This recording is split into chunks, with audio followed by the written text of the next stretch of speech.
श्री सद्गुरु महाराज बाबा के पावन चरणों में कोटि सह नमन। मधुमंगल में साधु समाज के चरणों में कोटि सह नमन। उपस्थित परम आदरणीय साधक वृंद, सत्संग प्रेमी महानुभाव तथा भक्तिमती बहन, अभी हम लोगों ने पाठ में ईश्वर का स्वरूप और उसकी प्राप्ति के संबंध में सुन रहे थे, और पाठ के क्रम में हम लोगों ने उपनिषदों का पाठ सुना। केनोपनिषद और वेद मंत्र का भी पाठ सुने। केनोपनिषद, कठोपनिषद, और गुरु नानक साहब की वाणी सुने, कबीर साहब की वाणी का पाठ सुने, अंतिम में गुरु महाराज की वाणी।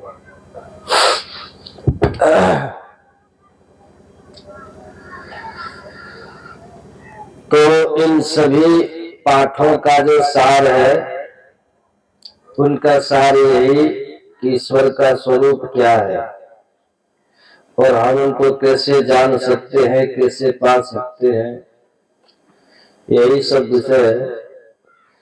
और ये विषय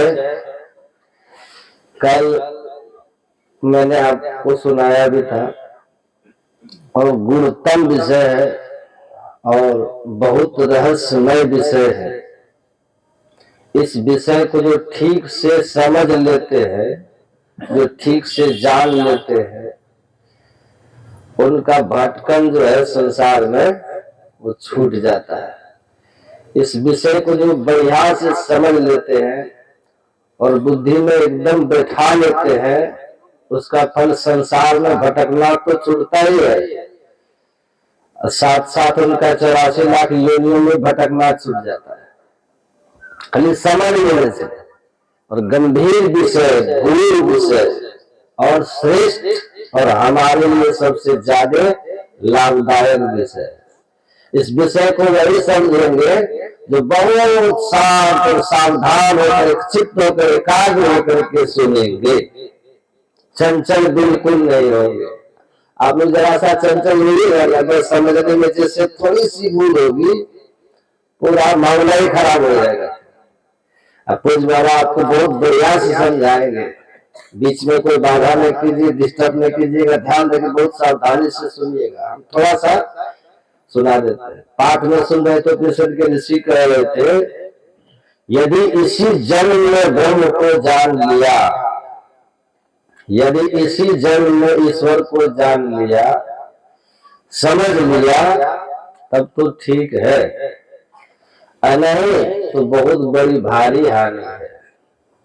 भारी हानि, भारी हानि क्या है? ईश्वर को समझना क्या है? और इसी जन्म, इस जन्म ब्रह्म किसको कहते हैं, उनको जानना क्या है? बहुत मार्मिक बात सब है। अब बहुत बड़ी है, भारी हानि क्या है? इसे बहुत गंभीर गंभीर मार्मिक बात है। धन खो जाना बड़ी हानि नहीं, घर टूट जाना बहुत बड़ी हानि नहीं,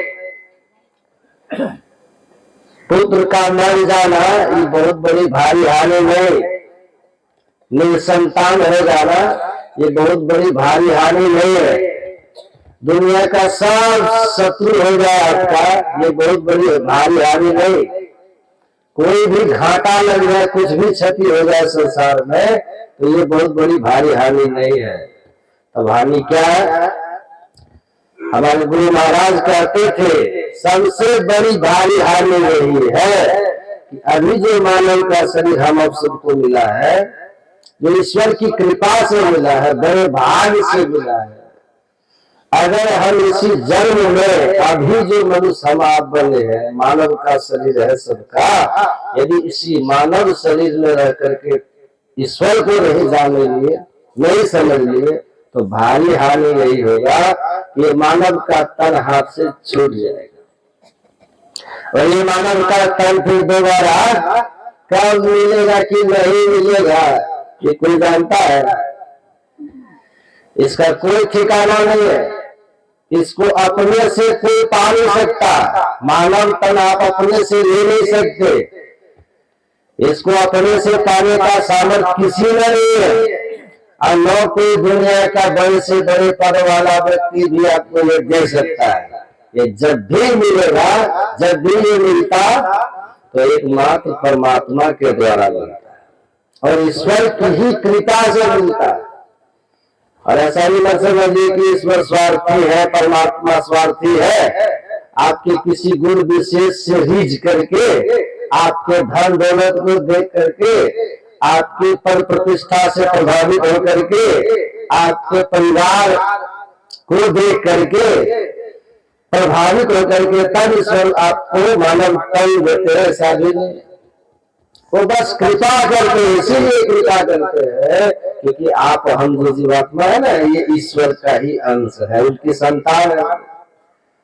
हम उनकी संतान है, उनकी संतति है। अपनी संतान पर स्वाभाविक करुणा होती है पिता की। इसलिए बिना स्वार्थ के रामायण में लिखा है, राम भगवान ने अपने प्रजाओं को बुला के यही बातें कही थी। भगवान श्री राम ने कहा था, आकर 4,84,000 जोनि भ्रमति है जीव अविनाशी, भरत सदा माया कर तेरा काल कर्म स्वभाव गुण घेरा, कब हुक करी करुणा नर देही देत ईश दिनो हेतु सनेही। कभी काल ईश्वर की बड़ी करुणा होती है, बड़ी कृपा होती है, तब ये मानव का तन लेते हैं। ईश्वर है कैसे? बिना हेतु सनेही। राम खुद का है ईश्वर परमात्मा, बिना किसी लेन देन के, बिना किसी स्वार्थ के वो हमसे प्रेम करते, जीव से प्रेम करते। तो ये जो मानव का तन अभी मिला हुआ है ना, उपनिषद के ऋषि कह रहे हैं, ये जो प्रभु कृपा से हमें मानव तन का तन मिला, यदि इसी मानव तन में रह करके हमने ईश्वर को नहीं जान लिया तो समझ जाइए फिर दोबारा ये मानव का तन कब मिलेगा अथवा नहीं मिलेगा, इसका कोई ठिकाना। इसीलिए इसी जन्म में जान लेना चाहिए। और सुनिएगा थोड़ा सा ध्यान से, इसी जन्म मतलब ये जो अभी जो मानव का तन मिला है हम सबको, इस जन्म की बात अभी इसी मानव तन में जानना है। एक बात तो ये हो गई। और सुनिए, दूसरी तरफ आप देखिएगा, दूसरी तरफ महापुरुषों ने वर्णन किया, संतों ने कहा कि एक ही जन्म में किसी को ईश्वर नहीं मिलता। ध्यान से सुनिएगा, पहले तो कभी इसी जन्म में जान लिया तब ठीक है, नहीं तो हानि हानि हानि कर फिर 84 लाख जमीन में चली जाएगी। ये भारी हानि, 1,84 भ्रम के ओपेट के आए, आपके पास आना पड़े फिर 84 में चली जाएगी। एक बात तो ये हो गई। अच्छा, दूसरी बात महापुरुष ये कहते हैं, एक ही जन्म में किसी को ब्रह्म की प्राप्ति नहीं होती, एक ही जन्म में किसी को ईश्वर का ज्ञान नहीं होता। आपको जगह कहा लिखा है, कौन कहे हैं? यहाँ तो लिखा हुआ है कि यदि इसी जन्म में जान लिया तब ठीक। आप पढ़िएगा गीता, श्रीमद् भगवद गीता, ये भगवान श्री कृष्ण की वाणी है। भगवान बोल रहे हैं, भगवान कहते हैं, वासुदेव सर्वमिति स महात्मा सुदुर्लभ बहुनाम जन्मांते ज्ञानवान माम प्रपद्यन्ते। श्री कृष्ण भगवान कह रहे हैं, यह सब कुछ वासुदेव ईश्वर परमात्मा ही है। ऐसा ज्ञान जिस महात्मा को हो, वो महात्मा बहुत दुर्लभ है। तुलसीदास जी भी कहते हैं ना, सिया राम मैं सब जग जाने करो प्रणाम जोड़ी जुग पानी। जान करके कह रहे हैं तुलसीदास जी, जान लिए ईश्वर क्या है, और जो कुछ देख रहे वो सब ईश्वर है। सीताराम में सर्वम खलमदम ब्रह्म, जो कुछ है सब ईश्वर, ये जान लिए। जल चेतन जड़ जीवित सकल राममय जान, बंदो तिनके पद कमल सदा जोड़ी जुड़ पान। ये जो कुछ है वो सिया राममय ईश्वरमय। भगवान श्री कृष्ण कहते हैं ये दृष्टि ये वृत्ति जिस महात्मा की हो ऐसे महात्मा बहुत दुर्लभ होते हैं। तुलसीदास बहुत दुर्लभ है, सूरदास बहुत दुर्लभ है, कबीर साहब बहुत दुर्लभ है, गुरु नानक बहुत दुर्लभ है, हमारे सदगुरु महाराज जी ऐसे संत बहुत दुर्लभ, जिनकी दृष्टि में ईश्वर के सिवा कुछ भी नहीं हो, जो ईश्वर का प्रत्यक्ष बोध प्राप्त कर लिया, जो प्रत्यक्ष में ईश्वर को जान लिया, ऐसे महात्मा भगवान श्री कृष्ण कहते हैं बहुत दुर्लभ है। ऐसे महात्मा कैसे होते? तो आगे भगवान कहते हैं बहुनाम जन्मान मानते, बहु जन्मों के अनंतर तार से महात्मा होते हैं। कोई सोचे इसी जन्म में महात्मा बन जाए और हो जाए, ये कैसे होगा? बहुत जन्म के अंतर। आप हमारे गुरु महाराज जी की जीवनी है ना, क्या नाम है, एक तो पुस्तक है जीवनी गुरु महाराज की, उसमें लिखा हुआ हमारे गुरु महाराज जी के जो गुरु थे परम संत बाबा देवी साहब, उन्होंने गुरु महाराज जी से कहा था लाला मेरा तेरा इसी जन्म का संबंध नहीं है। सुन रहे सब ध्यान से? बाबा साहब कहते थे गुरु महाराज से लाला, लाला मतलब गुरु महाराज को कह रहे थे, लाला मतलब पुत्र, उधर पुत्र को कहते हैं लाला, अब पुत्री को कहते हैं लाली।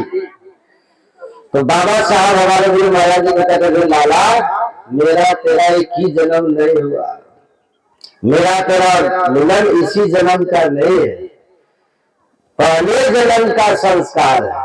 अरे तो देखो मैं कहा उत्तर प्रदेश का मुरादाबाद और तुम कहा बिहार प्रांत के पूर्वी छोर पूर्वी भाग के पूर्णिया जिला, इतनी दूर की फासला में मेरा तेरा ये मिलन कैसे हो गया?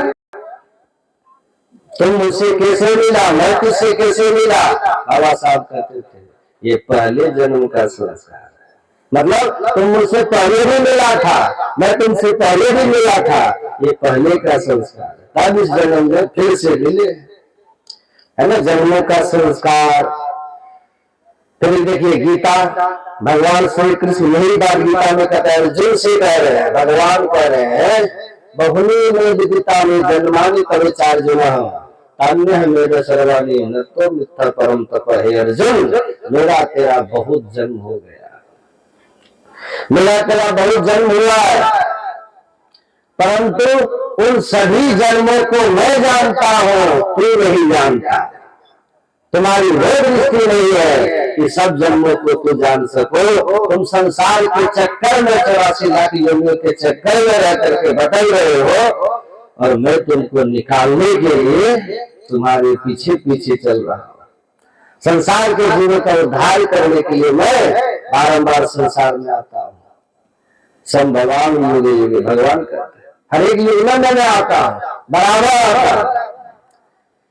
भगत हेतु भगवान प्रभु राम धरे तनु रूप, भगत भी 84 के चक्कर में पड़ा हुआ है, अनेक तरह की जीवों में भटक रहे हैं, अपने भक्त का उद्धार करने के लिए भगवान भक्तों के पीछे आके अनेक बार संसार में तो संभवामी युगे आते रहते, लेकिन उस बात को हम नहीं जानते और भगवान जानते, उनको पता। तो ये सब बातें ये बताती है कि एक ही जन्म की बात नहीं है। अब भगवान बुद्ध की जीवनी तो ये भगवान बुद्ध के लिए कहा गया है कि भगवान बुद्ध को 550 जन्म लगा अरहत्व प्राप्त करने। अरहत्व प्राप्त मतलब ये पाली भाषा है, उसी को हम लोग कहते हैं मोक्ष प्राप्ति। अरहत्व प्राप्ति या मोक्ष प्राप्ति या फिर ईश्वर की प्राप्ति, ईश्वर दर्शन, सब एक ही बात। भगवान बुद्ध को 550 जन्म लगा है। विचार हमारे गुरु महाराज जी से किसी ने पूछा था कि सरकार, जब भगवान बुद्ध को जो विष्णु भगवान के अवतार माने जाते हैं, जब भगवान बुद्ध को ईश्वर दर्शन करने में, अरहत्व पाने में, निर्वाण पाने में, मोक्ष पाने में 550 जन्म लग गया तो हम लोगों को कितना जन्म लगेगा। तब गुरु महाराज ने कहा था कि तुम कहते हो बुद्ध को ईश्वर दर्शन मोक्ष पाने में, निर्वाण पाने में 550 जन्म लगा, और सबरी को कितना जन्म लगा? सबरी को कितना जन्म लगा? सबरी की बात आप लोग सब जानते ही है। सबरी कोई साधारण नहीं थी। जिस पद को भगवान बुद्ध ने पाया उसी पद को माता सबरी ने पाया। जे पहुंचे तो कही गए सबकी एक ही बात, सबे से आने एक मत सबकी एक ही जात। जो संत होते हैं वो एक ही पद को सब पाते हैं। इस पद को बुद्ध ने पाया, जिस पद को सबरी ने पाया, जिस पद को सबरी ने पाया उसी पद को मीरा ने पाया, उसी को सहजो ने पाया, उसी को सब चरणदास ने पाया, उसी को रविदास ने पाया। सभी संत महापुरुष उसी पद को पाते हैं। पहले माता सबरी के लिए पढ़िए, सुनते ही है माता सबरी के लिए कहा गया। हम लोग सुनते रहते हैं सत्संग में।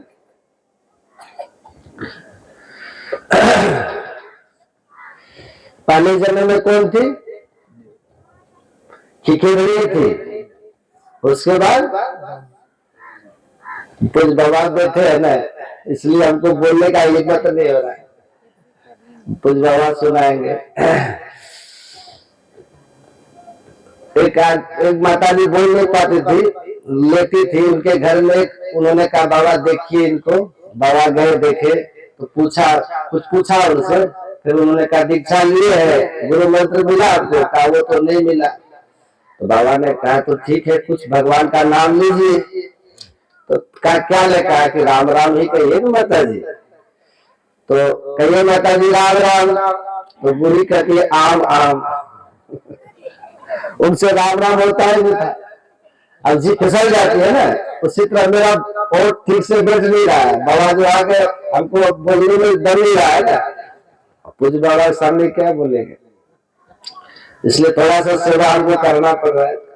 कबीर साहब को देखिए बचपन से लगे, नानक को देखिए बचपन से लगे। हमारे सदगुरु महाराज को एग्जाम देते देते स्कूल से ही भाग गए। अब आपको भागना हमको नहीं है, मतलब लगना है। जहां है घर में है वहीं लग जाइए। इसी जन्म करने का मतलब ये, इसी जन्म में लगिए। तो मैं कह रहा था कि जिस पद को सबरी ने पाया, सबरी महाराज जी रामायण में लिखा है, कभी कथा सकल बिलो की हरि मुख, दय पर पंकज धरे, अतजी जोग पावक देह हरि पद लीन भई जहां नहीं फिरे। माता सबरी कहाँ गई? हरि के उस परम पद में। हरि का पद मतलब क्या? जहां हरि रहते हैं, जहां ईश्वर परमात्मा रहते हैं। परमात्मा जहां रहते हैं, परमात्मा कहाँ? सब जगह। मतलब सबरी उसी पद को पा जाती है। माता सबरी पा लेती है। लेकिन एक ही जन्म में नहीं। हमारे गुरु महाराज जी ने कहा कि तूने बुद्ध की बात तो कही कि 550 जन्म लग गया, लेकिन सबरी की बात तो बताओ। सबरी को 3 ही जन्म लगा। 3 जन्म भी कहा, एक जन्म में तो खिखिरनी ही थी, सब जानते ही है। माता सबरी पहले खिखिरनी थी, और वो खिखिरनी कहा जा रहे थे? संजय सिंह साधु महात्मा का भंडारा हुआ था, भोजन किए थे, और भोजन के बाद जो हाथ धोए थे ना, जूठा पानी वही गिरा हुआ था। वो खिखिरनी कहीं से घूमती घामती भागती आई और वही जूठा पानी पी लेती है। जूठा पानी पी लेती है और उसी में लोट-पोट करके नहा भी लेती है। उसी का परिणाम ये होता है, अगले जन्म में राजकुमारी बन जाती है। संत के जूठन का प्रभाव देखिए, प्रसाद का प्रभाव देखिए कैसा हो गया। वही राजकुमारी मर करके फिर सबरी बनती है। भी कुल्लू का जन्म होता है। काली कलुती है, कुरूपा देखने में, पर भीतर की जो आत्मा है वो सशक्त है, सबल है, संस्कारी है। संत की कृपा पाई हुई आत्मा है, ईश्वर कृपा से तृप्त आत्मा है। वो सदगुरु मिलने की देरी थी। मतंग ऋषि जैसे उनको मिलते हैं, बस उसी जन्म में सबरी जो पावक दे हरिपद लीन भई, हरिपद में चली गई। ये कोई जरूरी नहीं कि सबको इतना ही जन्म लगे। संत सदगुरु मिले तो इसी जन्म में और अभी काम हो सकता है। संत दयाल दया जो करे, कोटि भेद जीव निस्तरे। सत जिन पर कृपा करते हैं, करोड़ों करोड़ जीव का कल्याण क्षण भर में हो सकता है। बस आवश्यकता है हमें पात्र बनने की। जो पात्र बन करके सुपात्र बन करके रहते हैं, उन पर कृपा हो जाती है। बोलिए श्री सद्गुरु। और हमारे कुछ बाबा से विशेष सुनिए, हम तो खूब सुना है। श्री सद्गुरु महाराज।